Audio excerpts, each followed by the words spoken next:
është diçka. Thjesht zoti Kurti nuk mund t'i marrë 80 deputet.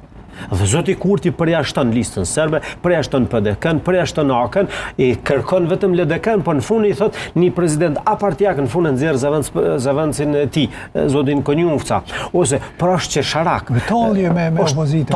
Jo me opozitën, po talje me këtë popull, me një popull, sepse po i merr 51% ato zgjedhje dhe e çove në zgjedhje, kjo është vërtet talje me një popull.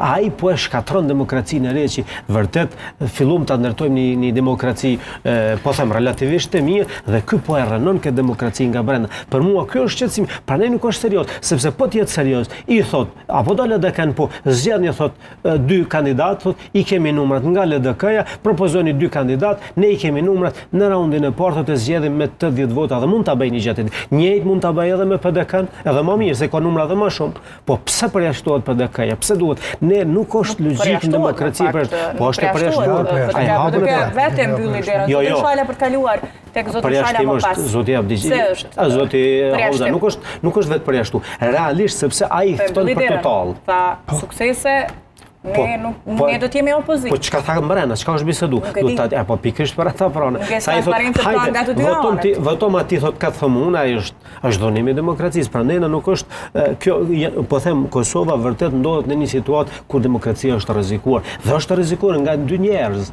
Nga 2 njerëz legalisht, do me thonë Albini dhe Dejona, ose Mihajli dhe Kurti. Këta janë njerëzit që rrezikojnë demokracinë në këtë vend. E qartë, zotri Shala, për juve, si e pat veprimin e PDK-s, një takim merr fund gjithçka, thotë ne do të qëndrojmë në opozit, i urojmë suksese për institucionet, si e vlerësoni. Duke marrë parasysh që një marrëveshje me PDK-n do të ishte diçka që